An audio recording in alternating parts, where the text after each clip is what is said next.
명문대학 진학을 목표로 하는 학생들에게 있어서 고등학교 때 성적 관리는 정말 중요합니다. 그렇지만 9학년서부터 12학년까지의 4년 기간 내내 올 A를 유지한다는 것은 결코 쉬운 일은 아니죠. 갑작스러운 슬럼프에 빠지기도 하고 사춘기 방황을 겪기도 합니다.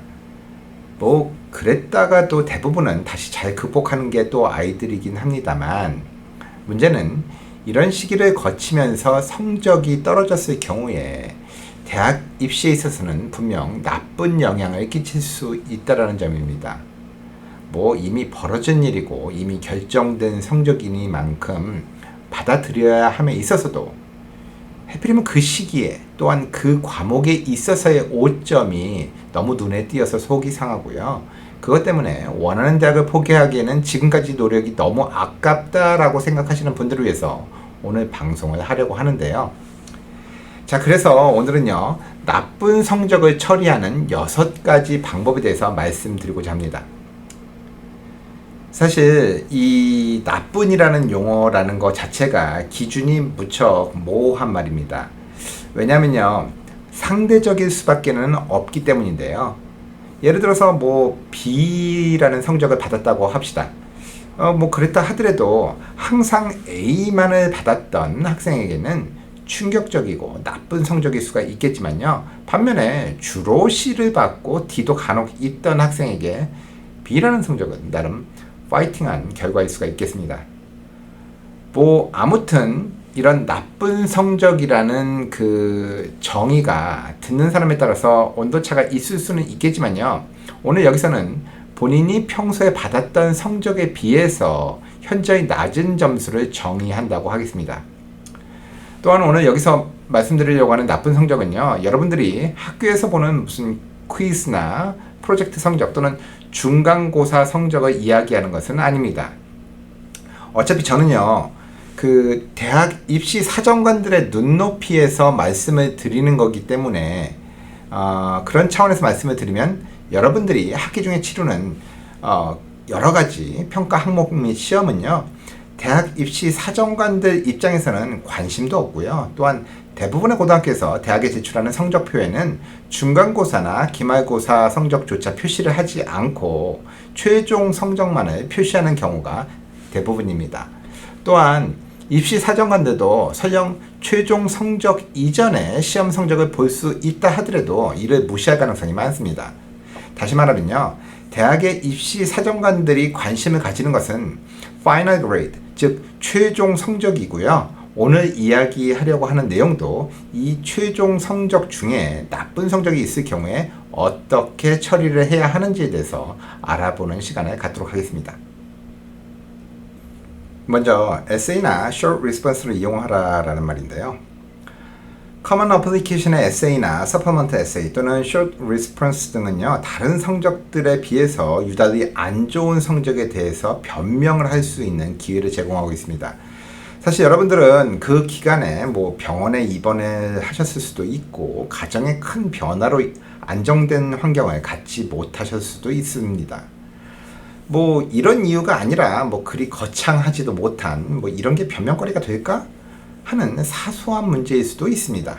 예를 들면은 대학 진학이 과연 필요할까라는 심각한 나만의 딜레마에 빠졌다라든가 사춘기적 반항으로 학업에 등한시했다던가 하는 이유들도 인간이기 때문에, 그리고 입시 사정관들도 그만한 나이에 자녀들이 있는 관계로 사소하지만 어느 정도는 이해가 될 수가 있기 때문에요, 당시의 상황을 설득적으로 설명을 하시는 것이 중요하겠습니다. 두 번째는 추천서의 추천인을 선정할 때 전략적으로 선택을 하시라는 말씀인데요. 대학에서 요구하는 추천서를 부탁할 때 보통 중요 과목 선생님이나 친한 선생님께 부탁을 드리는 경우가 많지만요, 이 경우에는 여러분들이 힘든 시간을 지내는 과정을 다 지켜보신 선생님이나 카운슬러가 보다 이상적일 수가 있습니다. 대학의 에세이 주제들을 보면 공통적으로 들어가는 주제 중에 고교 시절 또는 인생에서 어려운 일을 겪었을 때 그 문제를 어떻게 받아들이고 어떻게 해결했는지 말해달라는 것들이 많이 있는데요.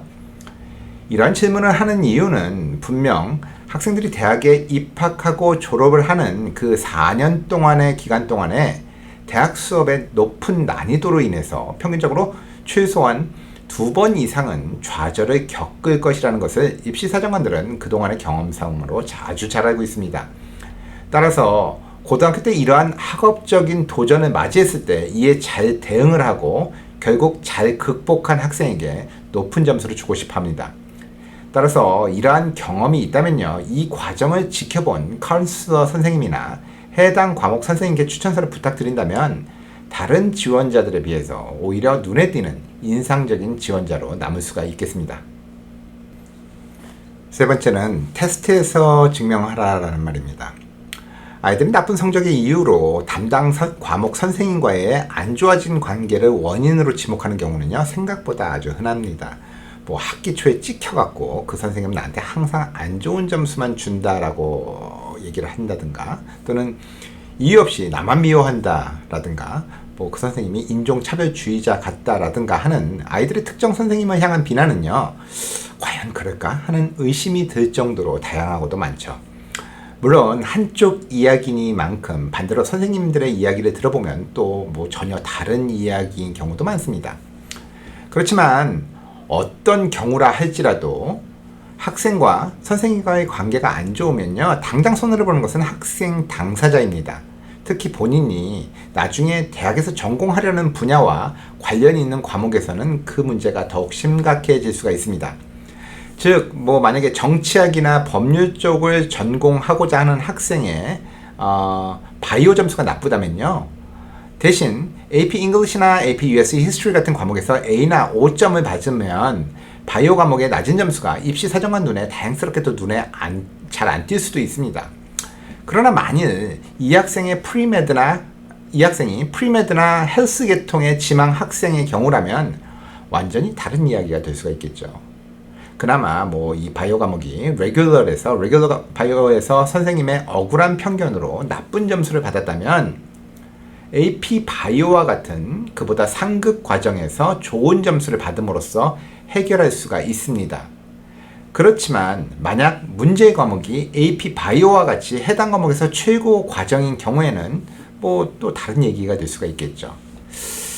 자, 이런 경우에는 그러면 어떻게 해야 될까요? 아무리 대학 측에 선생님의 편견으로 인해서 내가 노력해도 점수를 나쁘게 주었다라고 주장을 하신다 해도 그 주장에 근거가 될 만한 증거는 제시를 하셔야 될 것입니다. 여러분들은 AP 시험에 있어서 학교에서 주는 성적과 5월에 보는 표준 시험의 점수가 완전히 별개라는 사실을 알고 계실 것입니다. 다시 말해서 학교 수업에서 AP 바이오를 A를 받았다 하더라도 정작 AP 바이오 표준 시험에서는 5점이 아닌 3점이나 4점과 같은 그 이하의 점수를 받을 수도 있고요. 또 상당히 많은 학생들이 뭐 그렇게 하고 있습니다. 그렇다면 반대로 학교에서 억울하게 B 또는 C를 받았다 하더라도 학생의 노력에 의해서 표준시험에서는 5점을 받을 수가 있고요. 이런 경우에 학교 선생님의 평가와는 달리 내가 그 과목에 있어서 완벽히 마스터했음을 대학 측에 알릴 수 있는 근거가 될 수도 있다라는 이야기입니다. 네 번째는 에세이를 작성할 때도 의도를 가지고 서술을 하시라는 이야기인데요. 전에도 말씀드린 적이 있지만 입시 사정관들은 뭐 하나의 원서를 리뷰를 할 수 있는 시간이 생각보다도 많이 짧습니다. 따라서 여러분의 에세이를 읽을 때 여러분의 모든 상황을 전부 숙지하고 읽을 만큼의 여유를 가지고 읽지는 못하는 경우가 많죠. 따라서 여러분이 성적에 있어서 어떤 치명적인 약점이 있다면요, 이것으로 인한 피해를 최소화시키는 전략으로 에세이를 작성해 나가는 것이 좋은 방법입니다. 예를 들어서 여러분들이 뭐 매스나 바이오 과목에서 망해버린 점수가 있을 경우에, 그리고 만약 여러분들이 대학에서 추구하고자 하는 전공이 주로 매스나 바이오와는 관련이 적은 뭐 인문학 계통인 경우에 여러분이 관심 있어 하고 좋아하는 분야가 인문학이다 라는 부분에서부터 출발을 하셔야 됩니다. 또는 여러분이 AP 뭐 컴퓨터 사이언스나 AP 뭐 칼큘러스 성적은 독보적인데 반면에 뭐 히스토리는 바닥이라면요. 여러분의 관심사가 컴퓨터나 전자공학 쪽이라는 사실부터 언급을 하시고 시작을 하셔야 합니다.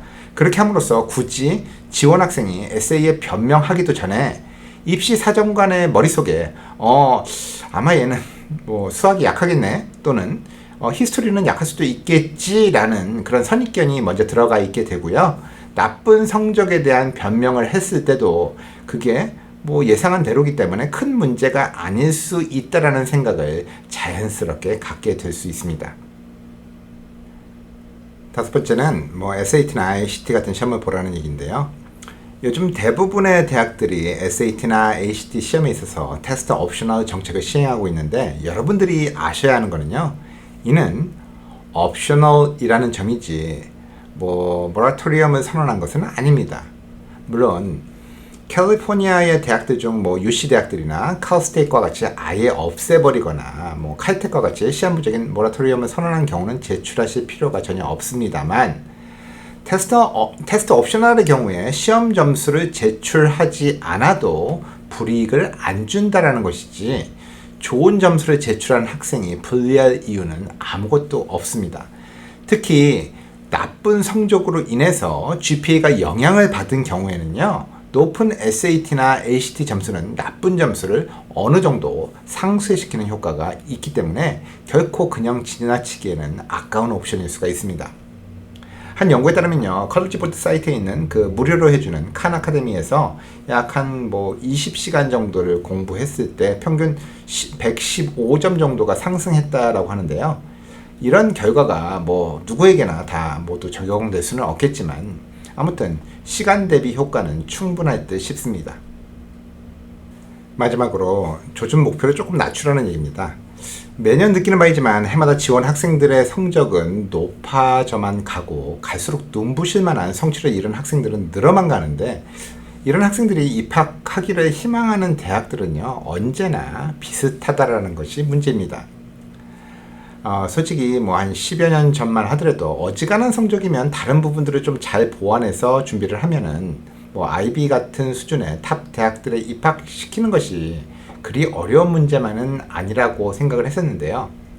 지금은 아무리 뭐 전교 1등의 발레토리언이라고 해도 입학을 장담하기에는 어려운 시점에 다다랐습니다. 따라서 성적에 약간의 오점이 있는 그런 학생들의 경우에는요, 아무래도 조금 더 영향을 받을 수밖에는 없는 것이 현실입니다. 그러므로 이런 학생들의 경우에는요, 비록 앞서 말씀드린 조치를 취한다 하더라도 절대 리치 스쿨들만으로 포트폴리오를 구성하셔서는 안 됩니다. 뭐 예를 들어서요, 2020년 스탠포드 신입생들의 경우에 GPA 3.5 이하의 학생이 합격한 경우는 1%도 안 되는 0.7%였습니다. 와, 그래도 뭐 그 점수에도 합격한 학생이 있네? 라고 생각하시는 학생들은 이 학교 평균이 4.0 만점에 3.96이었고 이 수치에는 운동특기 학생들의 데이터도 포함되어 있음을 감안하셔야 합니다. 반면에 뭐 퍼듀 대학의 경우에는 GPA 3.5 이하의 학생들이 약 25%가량 속해 있습니다. 뭐 듣는 퍼듀 학생들이 화낼지는 모르겠습니다만 제가 퍼듀를 폄훼하려고 하는 게 절대로 아니고요. 비록 아주 우수한 대학이지만 평가에 있어서 최상위층이 아닌 그 다음 레벨의 대학들의 경우에는 성적에 있어서 한두 번 정도의 실수는 관대히 넘어갈 수 있는 것으로 보인다라고 하는 말씀을 드리려고 하는 것입니다. 따라서 대학 포트폴리오 작성 시에 이러한 타겟 대학들을 주요 공략 대상으로 짜시는 것이 현명한 방법이실 수도 있습니다. 지금까지 나쁜 성적을 처리하는 6가지 방법에 대해서 알아봤는데요. 인생을 살다 보면 아무리 완벽하게 계획을 세워도요, 생각대로 되지 않는 경우를 많이 겪게 됩니다. 솔직히 말하면요, 계획대로 되는 것보다 계획대로 안 되는 경우가 더 많은 것 같습니다. 그럼에도 불구하고 지속적으로 일을 계획하고 진행하는 이유는요, 최종 목적지만 확고하다면 가는 방법에 있어서의 변화는 충분히 감안을 하고 자연스럽게 받아들여야 결국에는 원하는 결과를 얻어낼 수 있기 때문입니다. 중간고사나 기말고사를 한번 망쳤다고 여러분 인생에 어떠한 영향을 끼칠 수는 없습니다. 또한 지금까지의 성적이 올 A라고 앞으로도 계속 그럴 거라는 보장도 없죠. 완벽하다라는 말은 현재까지 완벽하다라는 말이지 언제까지 지속될 수 있을지는 아무도 모릅니다. 그 완벽을 지키기 위해서 몸을 사리는 모습보다는요, 언제나 다시 튀어오르는 회복 탄력성을 무기로 어떠한 일에도 도전해보는 모습이 바로 찬란한 20대가 가져야 하는 모습이 아닐까 합니다. 개인의 실수로 또는 환경의 변화로 앞서 말씀드린 방법으로도 해결이 어려운 오점이 혹시 남아 있습니까? 그렇다면 다시 한번 차분하게 생각을 해보시기 바랍니다. 여러분 인생의 최종 목표는 무엇이죠? 올 A입니까? 아니면 명문대학 입학입니까? 올 A나 단순한 명문대학 입학이 여러분 인생의 최종 목표가 아니고 그러한 최종 목표로 가기 위한 방법의 하나라면 이젠 희망이 없다며 낙담하며 포기할 게 아니고요. 최종 목표로 가기 위한 방법에만 변화를 주시고 다시 시도하시면 되는 겁니다. 시간은 이미 여러분의 편입니다. 용기와 의지만 챙겨오십시오. 바로 앞 모퉁이에 성공이란 녀석이요, 여러분들을 기다리고 있을 것입니다. 지금까지 입시 전문가 제임스였습니다. 감사합니다.